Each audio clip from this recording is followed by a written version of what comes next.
Welcome to Smart Scholar Zone.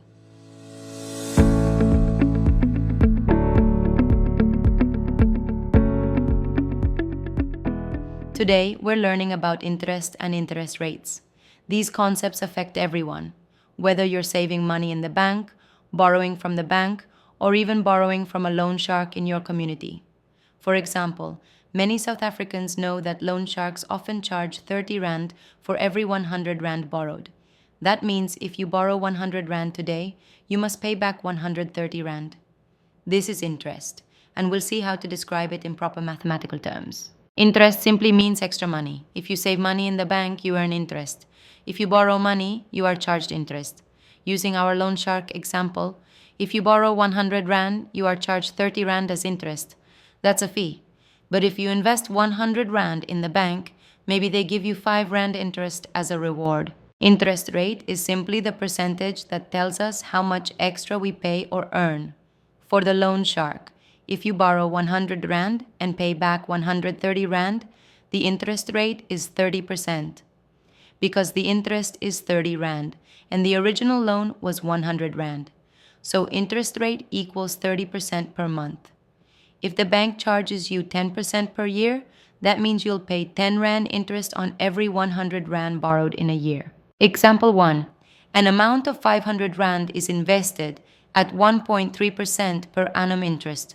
Final amount equals 506 Rand 50 cents. Distinguish between the interest rate and the interest earned. Okay, the interest rate here is 1.3% per annum. That means for every 100 Rand invested, you earn 1 Rand 30 cents per year. Then, the actual interest earned now is that additional money that you get that the bank rewards you with because you chose to invest your money on them. If you deposited 500 Rand and you end up having 506 Rand 50 cents, it means 6 Rand 50 cents is the interest. It's the money gifted to you, R 506 Rand 50 cents. R 500 equals R 6 Rand 50 cents. So the answer to the question now, the interest rate is 1.3% per annum and the interest earned is R 6 Rand 50 cents. Terminology. These are the key words you must know. For example, with a loan shark, the principal amount is that 100 Rand that you borrowed. By definition, the principal amount is the original amount invested or borrowed. The second important term is time period. This is simple, how long the money is invested or borrowed. For example, with the loan shark, let's say you want to borrow the money from the loan sharks. For example, let me say from February to August, which is you pay the full amount in August. So the time period begins in February, then March, April, May, June, July, and ends in August. This makes 7 months in total, so the time period is 7 months. As explained before, the interest rate is simply percentage charged or earned. Now the amount of interest, this is the extra money earned or owed. Last but not least, total amount, also referred to as accumulated amount. This is simply a combination of principal amount, the money you borrowed or invested, plus the interest earned or charged. So far, these are the important terms that I wanted to provide you with for now. Other terms will be introduced as we continue with the chapter. Now let us look at the types of interest. An interest can either be simple interest or compound interest. I will explain these two concepts using the example of a loan shark. Let us begin with simple interest. In South Africa, when people borrow money from a loan shark, the common way of charging interest is by saying that you are charged 30 Rand for every 100 Rand borrowed.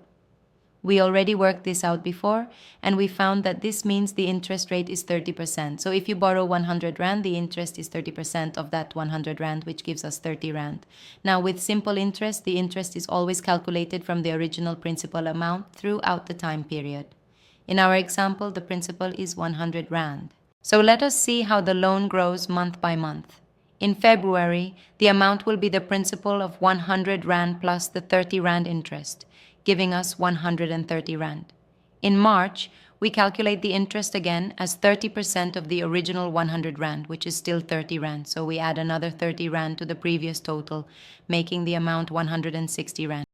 In April, we add another 30 Rand, which brings the total to 190 Rand. In May, after adding 30 Rand again, the amount becomes 220 Rand. In June, another 30 Rand is added, bringing the total to 250 Rand.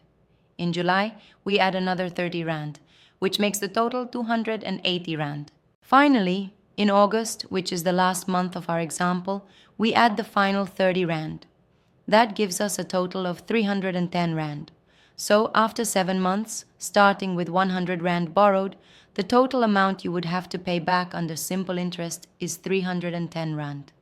This is how we calculate interest when it is based only on the original amount borrowed. Now let us move on to compound interest. With compound interest, the interest is calculated not only from the original principal amount, but also from the interest that has already been added in previous months. Let us continue with the loan shark example. In February, there is no interest yet at the very beginning, so we calculate 30% of the 100 Rand that was borrowed. 30% of 100 Rand is 30 Rand. That means by the end of February, the total amount owed is 130 Rand. In March, we now take that 130 Rand as the new principal. We calculate 30% of 130 Rand.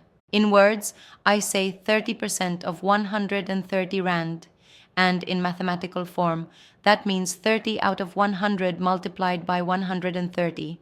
That gives 39 Rand. So the interest for March is 39 Rand, and the total amount owed becomes 130 Rand plus 39 Rand, which gives 169 Rand.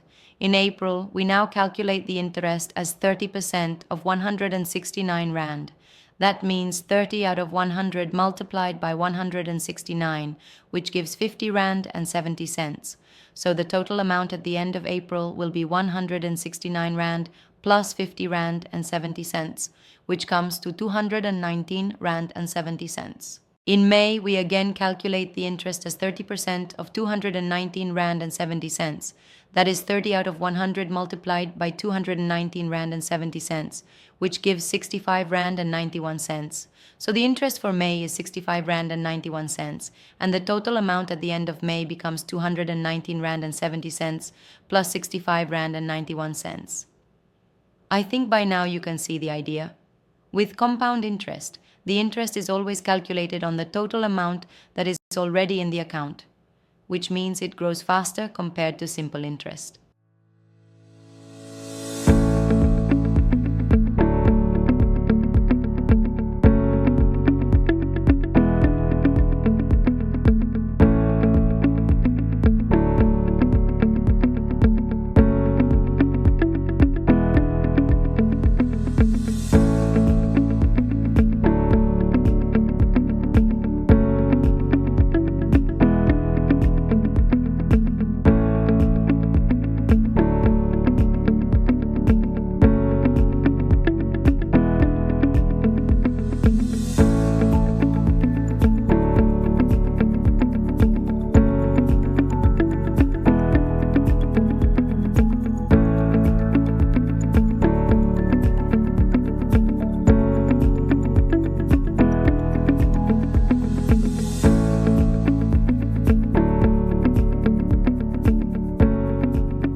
Now let us look at the examples.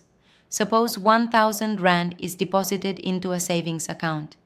It will earn 2.25% simple interest per annum. The phrase per annum means per year. In other words, this 2.25% is the amount of interest that is rewarded each year to the account holder. And because this is simple interest, the calculation is always based on the original principal amount. So, to calculate the interest earned after 1 year, we simply say 2.25% of 1,000 Rand. In words, that is 2.25% of 1,000 Rand. In mathematical form, that is 2.25 out of 100 multiplied by 1,000. This gives us 22 Rand and 50 cents. So, the interest that the person earns after 1 year is 22 Rand and 50 cents. The second question asks us to calculate the interest earned per month. Now we already know that in 1 year, the person earns 22 Rand and 50 cents. And we know that 1 year is made up of 12 months: January, February, March, April, May, June, July, August, September, October, November, and December. Of course, the money may not have been deposited in January, but no matter which month it is deposited, the bank still calculates the interest across 12 months to make up the full year. So, if we take the interest for the whole year, which is 22 Rand and 50 cents, and divide it by 12, we can find the interest earned per month. 22 Rand and 50 cents divided by 12 gives us 1 Rand and 88 cents. This means that every month the account holder will see about 1 Rand and 88 cents being added to their account. Example 3. David borrows money from his father. David borrows 3,000 Rand from his father. His father charges him 3% simple interest per month. Now remember, per month means that the interest is calculated every single month on the original amount, which is the principal. So, to calculate the interest, we take 3% of 3,000. In mathematical form, that is 3 over 100 multiplied by 3,000. That gives us 90 Rand. This means that after 1 month, David must pay back not only the 3,000 Rand he borrowed, but also the 90 Rand interest. So, the total amount David owes his father after 1 month is 3,090 Rand. Example 4. Karen invests birthday money. Karen receives 3,200 Rand for her birthday. She invests this money into a savings account that earns 8% per annum simple interest. The phrase per annum means per year. So, the bank will calculate interest each year based on the original amount of 3,200 Rand. To calculate the interest for 1 year, we take 8% of 3,200, that is 8 over 100, multiplied by 3,200. This gives us 256 Rand. Now, Karen is leaving her money in the account for 3 years. Since this is simple interest, we simply multiply the yearly interest by 3. That adds up to 3,968 Rand. Example 5. Peter's investment. Peter invested 1,600 Rand. After some time, he earned 80 Rand in simple interest. The question is asking us to determine the interest rate that was used. So we know the principal amount is 1,600 Rand. The interest earned is 80 Rand. And the total amount is therefore 1,680 Rand. Now we want to calculate the interest rate. We remember that interest is equal to rate multiplied by principal. Since we don't know the rate, we let it be X%. So we write X% of 1,600 is equal to 80. To change this into a mathematical form, we replace X% with X over 100. That means X over 100 multiplied by 1,600 is equal to 80. Next, we simplify. 1,600 multiplied by X divided by 100 is equal to 80. Now, to solve for X, we multiply both sides by 100 and then divide by 1,600. So we say X is equal to 80 multiplied by 100 divided by 1,600. When we calculate that, we get 5. So the interest rate is 5% per annum.